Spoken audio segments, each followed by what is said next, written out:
Remédio prescrito por um cirurgião plástico, ginecologista, endocrinologista, oftalmologista. O Profissão Repórter de hoje faz uma constatação. O que mais vende aqui na farmácia é remédio para ansiedade? Acho que é uns 40% do faturamento da loja, calmante, né? Existe um exagero de receitas desse tipo de remédio? Eu acho que eu vejo que sim. E mostra o perigo do uso exagerado de remédios controlados. Eu sou mais forte que isso. Então eu tenho que largar isso. A história de Antônio. A minha mãe, ela pegava e dava um pedacinho de calmante pra gente. E a luta para tomar meio comprimido a menos.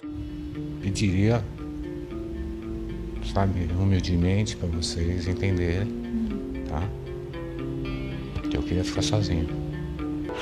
A mistura de remédio e droga. São os famosos rebits, né? Misturado com álcool. Eu fui usuário de crack durante uns 10 anos. Crack? Eu cheguei a 78 quilos. Eu conheci enfermeiros, eles roubavam e eu conseguia cocaína e eles... Faziam uma troca. Faziam uma troca. E os profissionais de saúde que hoje tentam se livrar do vício.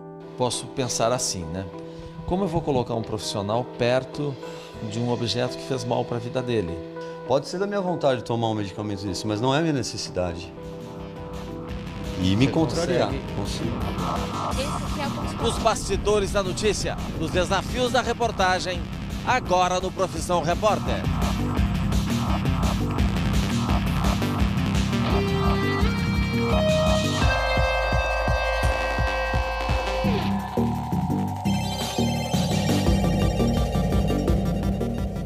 Quero te apresentar uma pessoa que foi muito importante na história do Profissão Repórter. Tudo bom, lindão? Há 5 anos conheci a Esmeralda, jornalista. Acho melhor a gente pegar as imagens, show. Eu gosto de fazer poesia e samba. Há 15, a menina que tentava largar o crack e a rua. Hoje ela junta essas duas experiências para nos ajudar nessa reportagem. Então, Esmeralda, você veio sugerindo essa pauta faz muito tempo, essa reportagem. Eu fui percebendo que havia dependência química entre os médicos e também muitos médicos fisioterapeutas, psicólogos, psiquiatras, clínicos, cirurgiões, dentistas. Como é que você conseguiu convencer as pessoas a conversarem conosco? E fui convencendo que é importante eles falar a experiência de vida deles, justamente para ajudar outras pessoas, principalmente da área da saúde, né? Bom, então a decisão de vocês é não mostrar o rosto. Não tem como vocês colocar uma touquinha e um negócio no rosto, que aí não ajuda. Não aparece o rosto de vocês. Eu fui usuário de crack durante uns 10 anos. Crack? Eu cheguei a 78 quilos. A sua profissão facilitava o consumo? Teve influência ou não? Eu, por exemplo, receitava algumas coisas, comprava na farmácia para passar para o traficante, essas coisas assim, logicamente facilita, né? Até hoje, eu olho o médico, parece que eu estou vendo Deus. Sim. E depois que eu fui tendo amigos médicos, eu fui percebendo as fragilidades deles. Dependente químico não tem profissão, ele é um dependente químico, não importa. O dono da clínica também quer falar. Ele está me informando aqui, Felipe, ou Antônio, que ele vai dar entrevista sem botar uma máscara. Que interessante a sua decisão. Eu já não vinculo mais a minha pessoa ao que aconteceu. Uma que já faz um tempo grande, um espaço de tempo bem grande. Já são quase 12 anos sem uso. Sem uso, 12 anos. Você era usuário? Eu era usuário. De que coisa? Eu fui usuário de codeína, né, que é um sucedâneo da morfina, que é usado hospitalarmente, é um analgésico potente. E codeína, chama? Codeína. E fui usuário de cocaína também, durante muito tempo. Todos dois em forma injetável. O acesso à codeína para você era fácil ou como é que era? Eu conheci enfermeiros, eles roubavam e eu conseguia cocaína e eles... Faziam uma troca? Faziam uma troca, faziam um escândalo. E você conseguia trabalhar normalmente com o uso? Isso não interferia na sua habilidade profissional? Tanto interferiu que eu fali, né? Eu quebrei.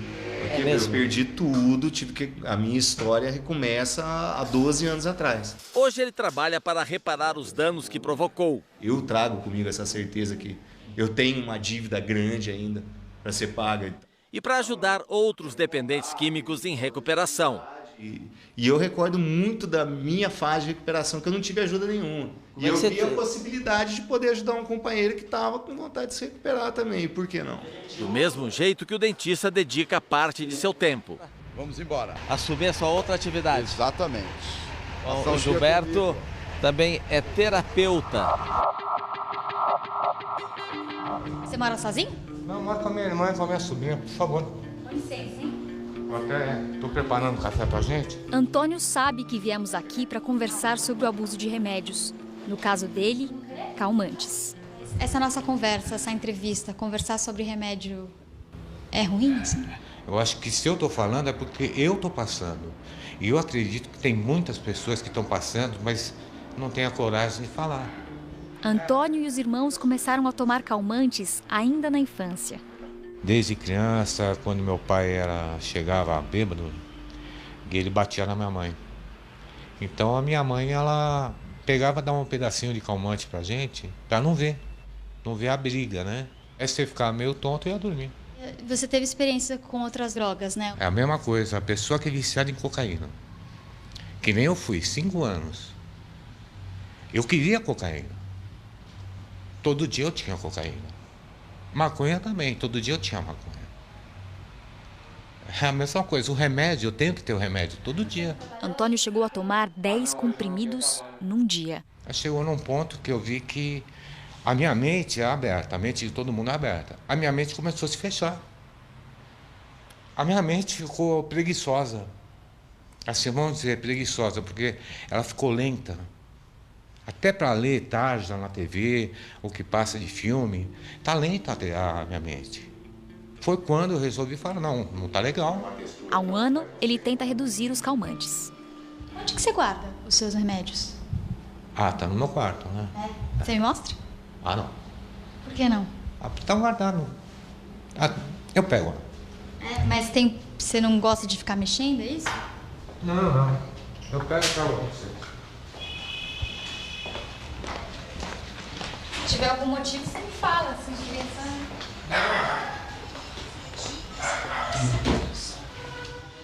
Guarda perto da cama? Pode sentar. Então, daqui a 2 semanas, a meta é diminuir de 3 caixinhas para 2 caixinhas. Ao invés de 2 comprimidos por dia, 1 comprimido e meio antes de dormir. Que seria 45. Que dá 1,5, né? Se fazendo as contas, vai dar 45. Né? E vai diminuindo de 2 para 1,5 até parar. Até parar. Quanto tempo você acha que vai demorar para parar? Eu não... Olha, aí depende muito da minha vontade, muito do organismo. Então, eu vou acompanhando você aí nessa sua jornada aí para diminuir os calmantes. À vontade, né? Eu não preciso mais usar droga para eu ver o que vai acontecer comigo. Aqui eu vejo todo dia. O dentista faz um trabalho voluntário em clínicas de dependentes de droga e de remédios. Aqui a maioria também prefere não mostrar o rosto. Enquanto eu foquei droga, eu não parei de usar. A minha maior questão não é droga.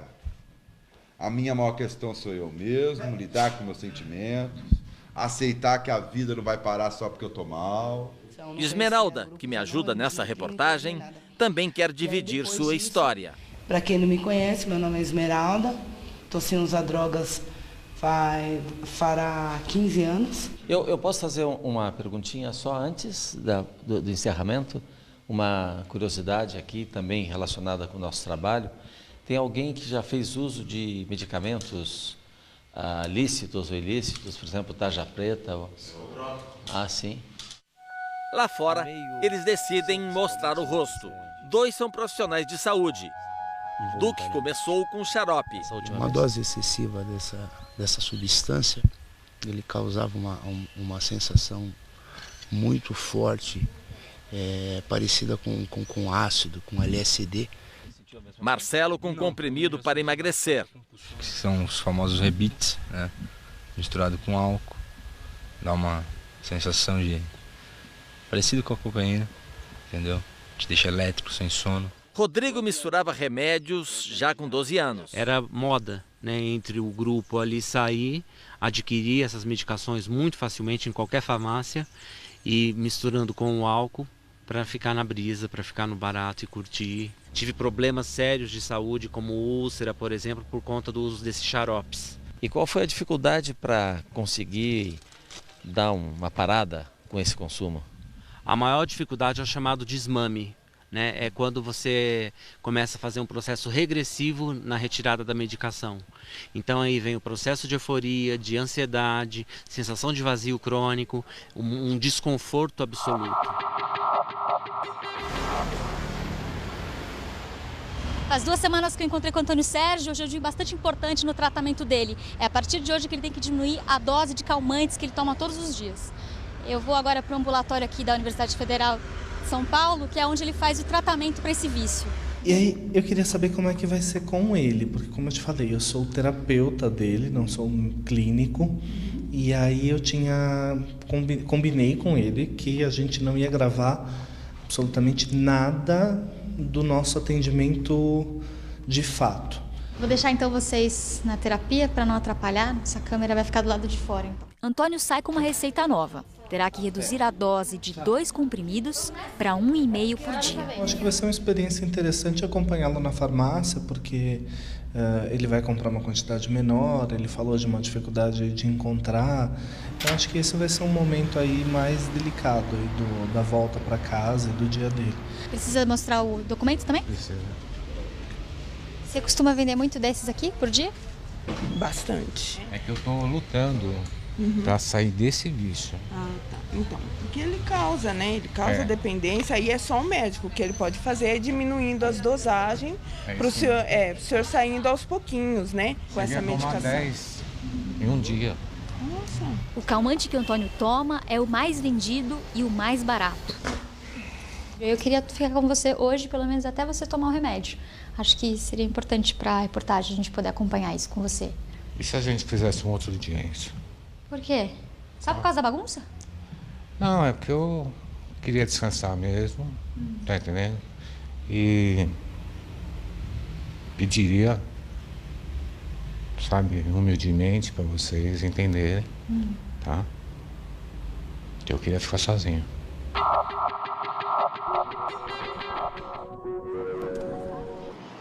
Aqui, onde nós estamos? Nessa clínica. Aqui é Vargem Grande, Vargem Grande Paulista. região da Grande São Paulo. Esmeralda me leva a outra clínica. Elker. Acabei encontrando meu amigo aqui, Elker.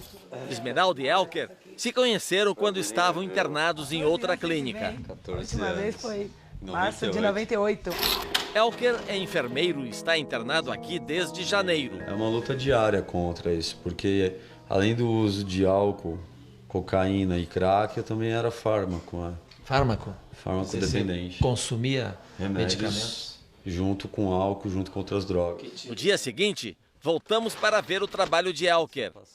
Ele é o voluntário que cuida dos remédios aqui na clínica. É que eu tenho que deixar trancada. É? Por que você deixa trancado aqui? Devido a alguns pacientes serem farmacodependentes, né? Então fica sob minha responsabilidade administrar os medicamentos e também cuidar da segurança dos medicamentos. Por exemplo, tá aqui o Sr. Gilberto, eu venho aqui no copinho dele, que é do horário, e dou o remédio na mão dele. Para mim, que sou um leigo, não entendo das terapias, certo. Posso pensar assim, né? Pela minha ignorância. Como eu vou colocar um profissional perto de um objeto que fez mal para a vida dele? Pode ser da minha vontade tomar um medicamento desse, mas não é minha necessidade. E me contrariar. Consigo. Isso é importante para a sua terapia? Então. Importantíssimo. Está perto do seu, entre aspas, inimigo? Sim. Sim. Nessa atual caminhada, nesse tempo que eu já estou limpo, para mim já não oferece essa fissura.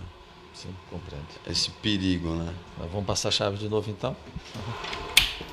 Ali tem algum que também era de seu uso? Aqui? Aqui? É. O seu nome está aí? Não, eu parei de tomar remédio. Parou de tomar remédio? Parei. Há quanto tempo? 2 meses. É.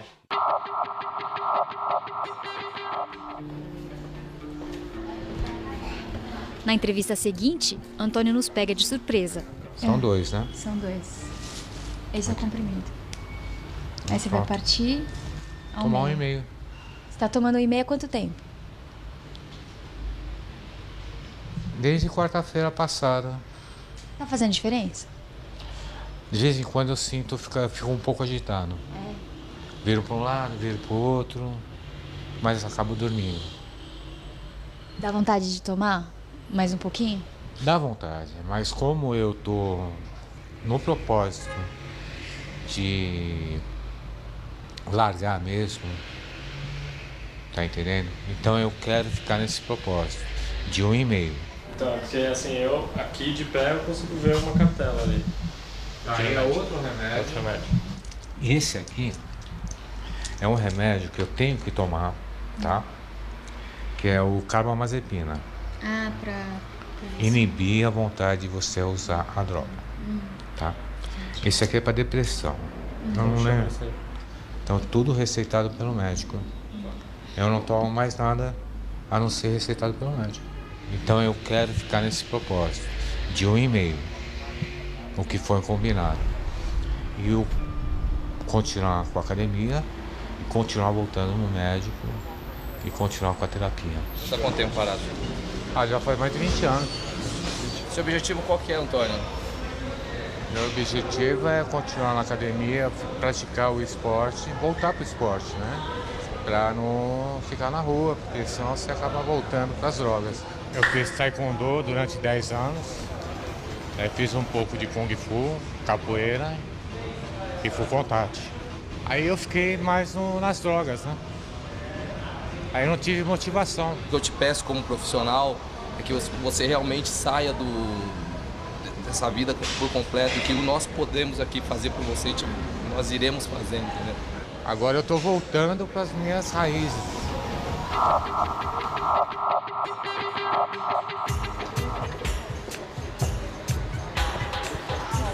Eu tive acesso a uma série de receitas do período de 1 mês. Fui para uma farmácia e comecei a ver essas receitas controladas para calmantes.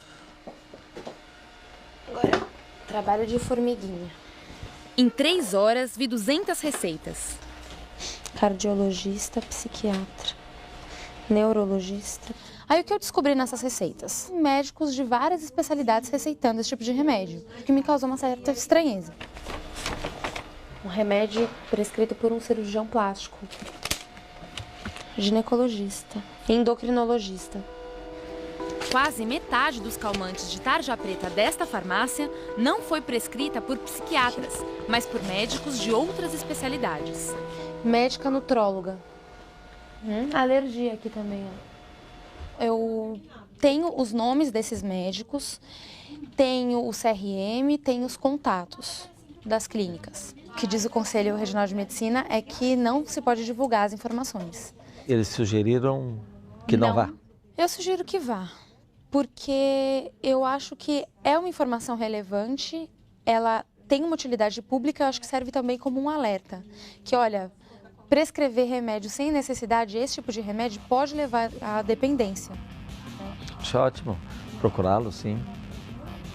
E aí saber por que eles estão fazendo isso. Qual é o lado deles disso, né? Qual a explicação dele. No próximo bloco, a palavra dos médicos. A regra geral é que o uso seja restrito, pontual. E o número impressionante de venda de calmantes. E se ela não tomar esse remédio, ela não dorme direito. Visitei 22 consultórios médicos em São Paulo. Esse aqui é o consultório de uma ginecologista que receitou ansiolítico para ela mesma. Só me dá, por favor, fala com a Daniela. Tá bom, obrigada. Com licença. Tudo bem? Aí eu tive acesso numa farmácia a algumas receitas médicas. E entre essas receitas, eu vi uma que era da senhora, receitando para a senhora mesma. Então, eu acho que assim, a autoprescrição de um médico para ele mesmo não teria grandes problemas quando é um medicamento que eu mesmo prescrevo para os meus pacientes, né? Isso não tem nenhum problema ético. E há quanto tempo a senhora toma? Faz uns 3 meses, ou mais até, não sei, né, que o tempo passa rapidinho. Procurei também o Conselho Regional de Medicina. Quem me atendeu foi o Dr. Mauro Aranha, que é psiquiatra. O indivíduo tratar-se de si mesmo não é uma figura que no código de ética esteja apontada como uma atividade não ética. Não é conveniente. O médico tem uma profissão bastante estressante, né? Com responsabilidades em relação ao outro, né? Que muitas vezes o oneram emocionalmente, né? No dia seguinte, tento falar com uma médica acupunturista que também receitou calmante para ela mesma. Disse que não vai receber você agora. Olá, com licença. Também procurei médicos de várias especialidades que receitaram calmantes para seus pacientes. Existe um exagero de receitas desse tipo de remédio? Eu acho que vejo que sim, há um exagero. Eu tenho aqui 22 endereços de clínicas. Vamos ver quantos médicos vão querer conversar comigo. São médicos de várias áreas: infectologista, cirurgião plástico, clínico geral, oftalmologista. Oi, será que agora ele... Falei com a secretária, ele não vai atender, não? Essa é a terceira vez que eu tento falar com esse oftalmologista. Então, ela foi embora, não sei o que aconteceu. Entendeu? Aqui fica um ginecologista que receitou um remédio para ansiedade para um homem. Olá, tudo bom? Boa tarde. Como vai? Eliane, prazer. Tem um segundinho para falar com a gente? Às vezes, o marido de paciente fica tão ansioso quanto ela. Por exemplo, o marido de pacientes gestantes, sabe, em questão de pacientes vem junto na consulta para ver uma paciente que está com câncer, ele fica super ansioso, o marido, até o filho, sabe? Então eles vêm junto na consulta e eu prescrevo realmente ansiolítico, tá? Aqueles mais fracos, não que fique dependente desse remédio. Mas ele é tarja preta e causa dependência, não? Sim, alguns sim, tá? Mas só durante um tempinho a gente dá, sob verificação, mesmo sendo ginecologista, a gente dá sim. O médico de qualquer especialidade, ele pode receitar medicações de outras especialidades. Embora, se ele não tem um bom conhecimento sobre aquela droga e sobre as indicações daquela droga, ele deve se abster de receitar e encaminhar para um especialista. Remédio para quê? Para ansiedade. Isso é para a esposa. Para sua esposa. Muito ansiosa. E se ela não tomar esse remédio, ela não dorme direito. Ah, é? É justamente quando você vai descansar a cabeça, é aquela hora que vem todos os problemas na sua cabeça. Passei um dia inteiro nesta farmácia e tentei conversar com todas as pessoas que chegaram com receitas de calmantes. Por que você começou a tomar esse remédio? Pela rotina do dia a dia. É mesmo? Isso. O que você faz? Sou jornalista. É mesmo? É. Ah, eles ficam separados aqui, não ficam junto com os outros remédios, é isso? Não. Por quê? Porque, na verdade, eles são medicamentos de controle especial, então tem que ter retenção de receita, tá? Eles são medicamentos que podem causar dependência física e psíquica. Entre os medicamentos controlados, o calmante clonazepam é o mais vendido. Por ano, são mais de 10 milhões de caixinhas como essas vendidas aqui no Brasil. O que mais vende aqui na farmácia é remédio para ansiedade? Acho que é uns 40% do faturamento da loja. 4, 5, 6, 7, 8 receitas em 1h30 só aqui nessa farmácia de pessoas que vieram comprar remédio para ansiedade. Mais que antibiótico. Vende mais do que antibiótico? A Aline é psicóloga e toma ansiolítico há 2 meses. A introdução da medicação é tranquila, o problema é a retirada, porque dá tremor, a pessoa volta a ter um pouco de dificuldade para dormir sem a medicação e o uso prolongado traz muitos efeitos danosos para o organismo. Sua mão tá tremendo um pouquinho, é isso? Por causa da retirada da medicação. Eu estou tomando já menos. É muito perigoso. Tem que tomar com orientação médica, sim, e não pode brincar com esse tipo de medicação, não. Eu gostaria de conversar com o doutor Simão Reicher. A gente viu que na receita que a gente tinha, o sobrenome do paciente, ele era parecido com o seu, né? Na verdade, igual. E foi um parente do senhor? Provavelmente. provavelmente. E o senhor se lembra desse caso? Não lembro. É muita gente. E como é que é para o senhor receitar para um parente? Como é que é? Não, quando é um parente distante, não vejo problema. A tendência do médico, quando vai medicar um parente, é de alguma forma, de catastrofizar um pouco, temer em demasia os sintomas, que os sintomas do seu parente pode levar a um agravamento do problema. Então, ele tende a ter uma mão, às vezes, até mais pesada, né, para medicar, temendo que o seu parente não melhore. Como é que é para o senhor receitar para alguém da família? É diferente? É um pouco constrangedor, mas é preciso receitar porque o caso exige. Eu fiquei muito curiosa quando o senhor disse que achava constrangedor. Eu ainda não consegui entender por quê. É duro ter que bater no próprio filho, não? É um constrangimento assim que é superado facilmente pelo fato de eu ser médico. Eu compreendo que a necessidade supera o constrangimento. Foi o senhor que fez o diagnóstico? Sim. Naturalmente, para evitar qualquer coisa, eu mandei num outro colega e que confirmou, né? A regra geral é que o uso seja restrito, pontual, que dure alguns dias, para situações de ansiedade no contexto de vida da pessoa, que tem que se resolver por si mesma ao longo do tempo, para que não se perpetue o uso do remédio. Então, quanto mais tempo a pessoa utilizar o remédio, maior a chance de contrair dependência. Se você tem dúvidas sobre os cuidados no uso de medicamentos controlados, entre no nosso site. O Dr. Tiago Fidalgo, da Universidade Federal de São Paulo, vai responder as perguntas. g1.com.br/profissão repórter. Até a semana que vem.